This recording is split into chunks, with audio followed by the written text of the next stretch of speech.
One of the things that artists find really difficult with landscape painting is mixing greens. You might be one of those artists that just really has trouble with it. Your greens just look messy, or they look neon, or they just look really artificial and don't look good, and your painting just looks horrible. So in this video, what I'm going to do is I'm going to show you how to paint a landscape that features lots of greens. And I've decided to come and paint outdoors because I've just been spending way too much time in my studio. Alright, so I've been driving around for a bit and I think I've found a spot that I'm going to paint, which is just over here. So I'm parked over there and I really like this view here. So nice rolling hills, a nice stand of trees. The light angle's pretty interesting, there's some clouds. So I think this is going to be a good place to set up my pochade box easel and start painting. Alright, so I've got my easel all set up. I'll just quickly show you some of my gear here. So I'm painting on an Alla Prima pochade box. And if you want to get one of those, I'll put a link in the description box below. It's mounted to a camera tripod. And then I'm painting on these, this is an 8x10 linen panel. And this is made by canvaspanels.com. Again, if you want to get some, I'll put a link in the description box below. And I'm using Blue Ridge oil paint. So the colours I'm using is titanium white, burnt sienna, yellow ochre, cadmium yellow medium, cadmium red light, alizarin crimson, ultramarine blue, cobalt teal and phthalo green. And I'm using some Liquin original here. What that does is it thins the paint and speeds up the drying time. So there's the view. I'm going to make a start. Got my brushes down there. So let's get going. So the first thing I'm going to do here is I'm going to sketch out the composition. And I'm using some burnt sienna mixed with Liquin. And I'm just going to make a start on the composition here. So I'm going to find the middle. It's probably around here. And then let's start getting that horizon line across the top. So when you're painting landscapes, you want to go for either a high horizon or a low horizon. So never have your horizon line right in the middle. It just spoils the composition. And I reckon our stand of trees is going to be around here. So really this whole painting is really about conveying the atmosphere of the location. And just getting this stand of trees here, we can have that hill there. So the composition's sketched out. So the first thing I'm going to do is paint the darkest values first. So I'm going to mix up some ultramarine blue with this burnt sienna here and a bit of yellow ochre because I'm going to be painting the trees. So the reason being for painting the darks first is because then it doesn't matter if the light changes. So we've got all our darks in first, and it creates a whole tonal framework for what we're going to paint. Makes it way easier to paint the areas in light. So I'm just starting off with this tree here in the foreground, this tree here as well, and I'm just going to get those shadows in first of all. So I'm just painting more of the dark values. Now as these shadows recede, they're going to get lighter, so the shadows in the distance are going to get lighter. But I want to paint this as if the background is in shadow, just like it is there. It looks really dramatic, and I think that would look really awesome in this painting. So just getting the shadows in here first, then we'll work on the background. All right, so I'm going to paint the distant hills here, and what I've done is I've mixed in ultramarine blue and some titanium white to make the value lighter. Also a little bit of alizarin crimson because the shadows in the distance have a blue cast to them. So in terms of the saturation of colour, we're using some desaturated colour. So the colour's going to be dropping out as it goes into the distance. But also as this is in shadow in the distance, it's still relatively dark, but it's not going to be as dark here as it is around here in the foreground. All right, I'm painting the clouds here next. So this is a mix of ultramarine blue with a bit of burnt sienna, a little alizarin crimson and some titanium white. So I'm just getting in these cloud shadows. See the clouds over there, they look pretty dark. So dark values first. So basically most of the main shadows are all marked in here.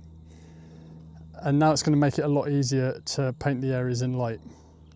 Okay, and now to paint the greens that are in the distance. So the first thing is the shadow area. So I'm using this shadow mix already, and I'm adding some yellow ochre. Let's get a bit of cobalt teal in there, some ultramarine blue, and it's relatively dark in value, but it's got to be lighter than the trees. So that mark I've just added there is way too dark. So I'm just adding some more titanium white, and then we'll mark that in there. So that's lighter.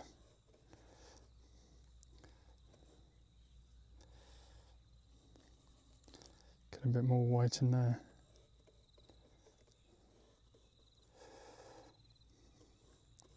So these distant hills are going to be in shadow. I'll restate the darks later on in the painting.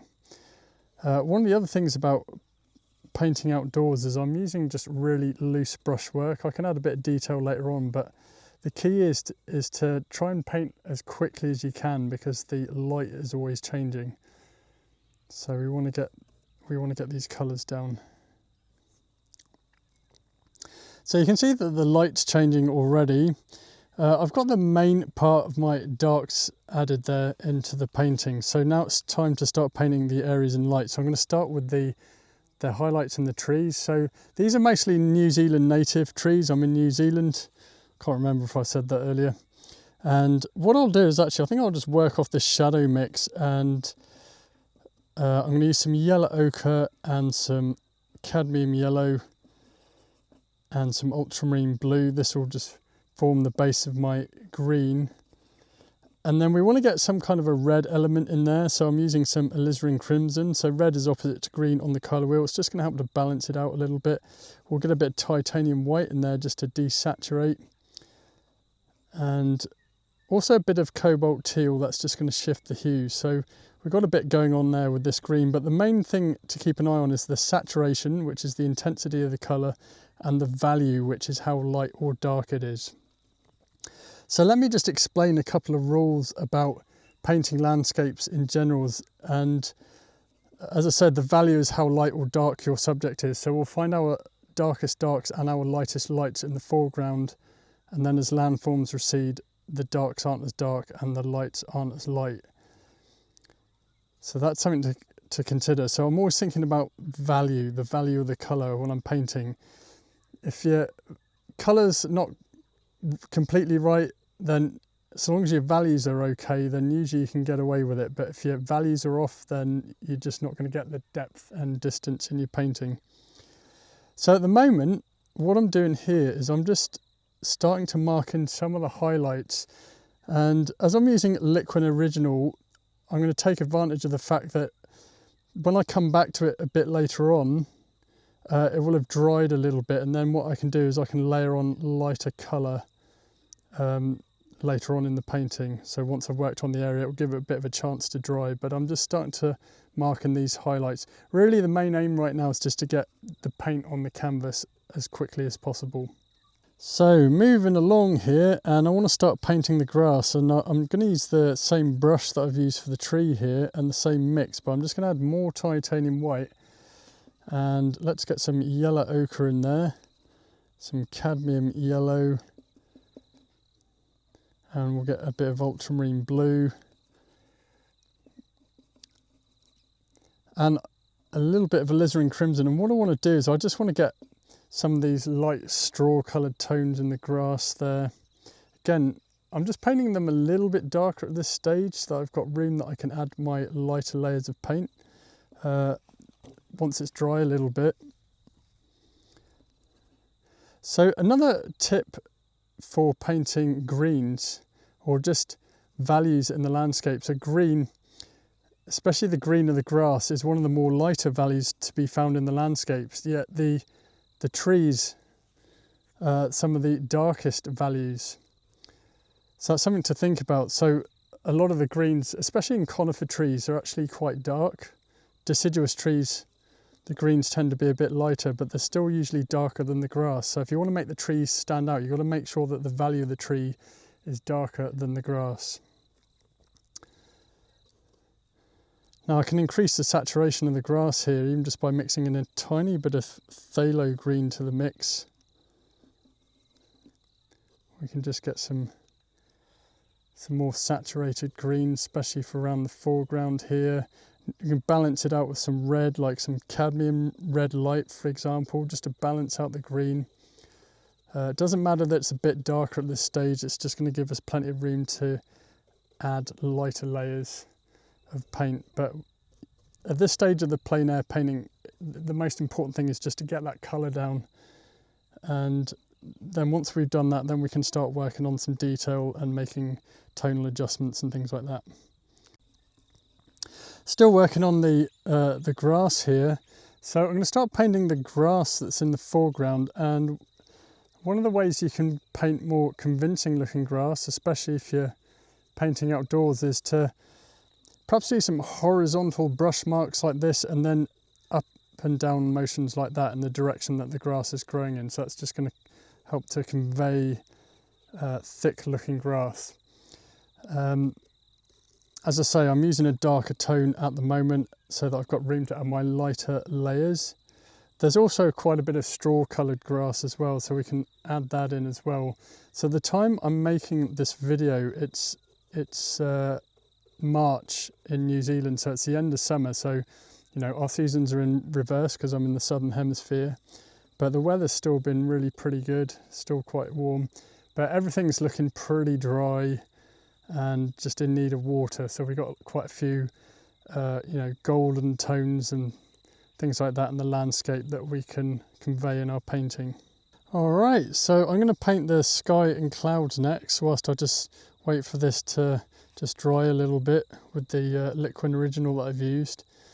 So for the cloud highlights, I'm just going to use some titanium white with just a little bit of burnt sienna for now, and then I'll probably come back and add some highlight to it right at the end to finish the painting. So we'll just add that for the moment. Now, one of the things, if you remember, I mentioned at the start of the painting is I paint the darks first. I paint in the exact same way in the studio, and I learnt this from studio painting. But if you have a look already, look, it's clouded over quite a bit, and the foreground here is in shadow. But it doesn't matter that it's clouded over because I've painted my darks first, so I can see where the lights are going to go. So that's one of the reasons for doing that. It just makes everything easier as well when you're painting, whether it's you're painting outdoors or you're painting in the studio. I paint in the studio in the same way that I paint outdoors. So even if you're not a plein air outdoor painter, the way I'm painting here is just as applicable to studio work. Okay, so let's paint the sky next. So I'm just going to use some titanium white, bit of ultramarine blue and a bit of cobalt teal. You could also use phthalo green if you wanted to, but we'll get that sky down.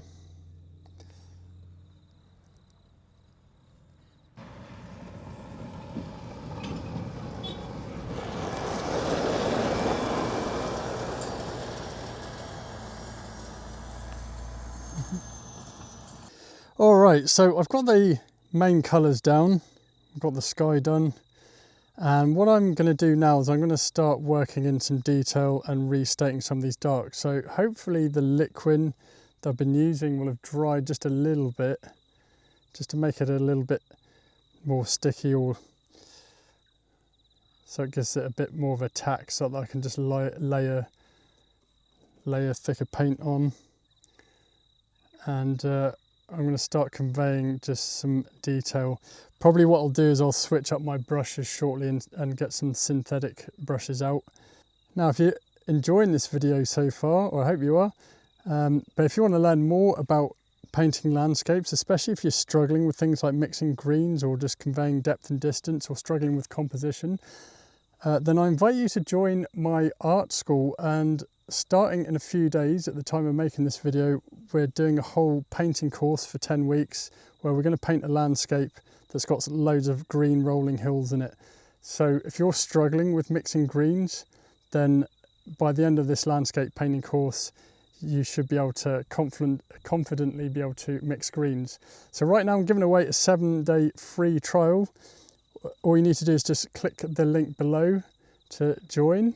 And yeah, I hope to see you there. Right, next I want to start getting some lighter tone in the grass here. So I'm still using my green mix that I've made, and now I'm just going to add some lighter colour to it. So we'll get some titanium white. That's going to help to desaturate it as well. And then there's a lot of golden tones in there because of the dead grass. So let's start with that for the moment. So mainly just this existing green mix. I've just added titanium white and yellow ochre. So we'll start getting some highlights on there. Let's see how we do. So we can start marking these in. Now, one of the things, especially as I'm using oil paints here, luckily the liquid, it has started to dry a little bit. But another way you can layer on thicker paint is to just gently brush the paint over the top, so it's not mixing in so much. If I apply more pressure, it will start to mix in more, but we can just gently mix in the paint and just start getting some highlights here. I'm just trying to build up a bit more depth in the hill here and just get some different hues, some different greens. But what I'm going to be doing now is adding some highlight to these trees here, and then I can tidy up these shadows. So we'll work off our existing green again. And really, I'm just adding to it. So let's get some more ultramarine blue. We'll get some cadmium yellow medium there. And we'll just create a variety of different tones. We can use some yellow ochre. We'll use a bit of cadmium red light as well, some olive tones in some of those trees. We can even use a bit of cobalt teal, a bit of alizarin crimson. And yeah, basically I've just got a variety of greens here. They're not mixed together thoroughly, so we've just got some broken colour, and we'll just start adding the highlights to the edges of the tree canopies. Now what I'm doing here is I'm using a number 3 synthetic flat brush. So this is going to get a much more defined edge than the bristle brushes that I've been using so far. So now I'm just getting into a bit of detail.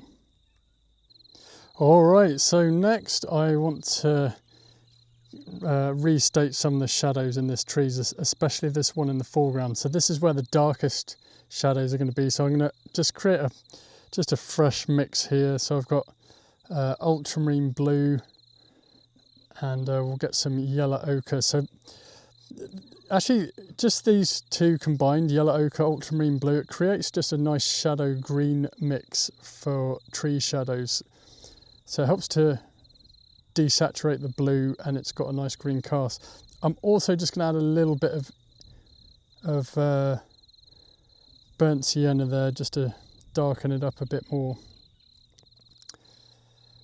And now what I'm going to do is I'm just going to be painting my darkest shadows here. So this is where my darkest darks are going to be in this tree in the foreground. So even the shadows behind are going to be a little bit lighter, which is just going to help to push them in the distance. But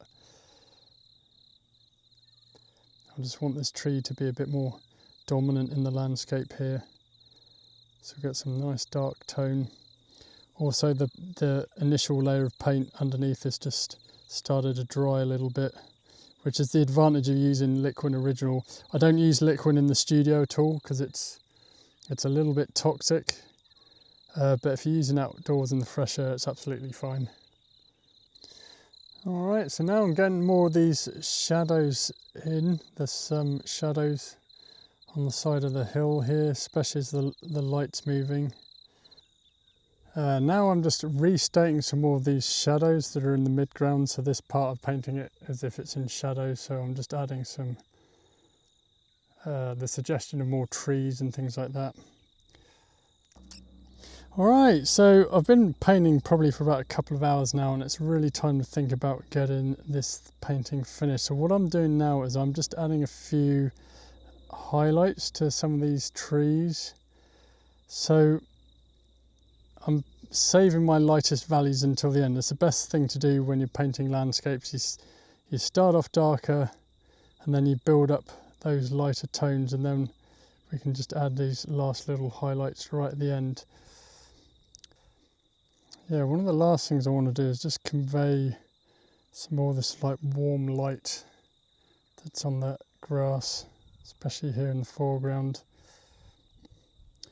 And I've increased the saturation a little bit, so I'm using some cadmium yellow medium and a bit of cadmium red light and titanium white, and that can mix in with the green as well, but just to get a few highlights here, just to communicate the evening sun there, just highlighting some of these areas of grass. So we always save our lightest lights until last. This is where we're just adding the last highlights, and that's usually when your painting really starts to pop. Now with a plein air painting like this, obviously because I'm painting in oils, it's a little tricky to get strong detail in it, so it's more impressionism and just conveying the feeling and the atmosphere of the location you're painting, but just also really focusing on your colour mixing and tonal values. I often use these plein air paintings as reference for studio painting, so it's all about information gathering. I've taken some photos as well. Who knows, perhaps I might even do a studio painting of this, we'll see. But it's just nice to just get outside in the fresh air, especially in the sunlight, get some sunlight on your skin and just be out in nature where it's quiet. I spend so much time in my studio and in my office, so it's really nice to get outside. Okay, so this is the moment of truth now. Let's turn it around to the light and see what it looks like. So I've got it out in the light and I'm just adding just last little bits here, just tidying up just the form of some of these trees here. This painting's pretty much finished now. And there we go.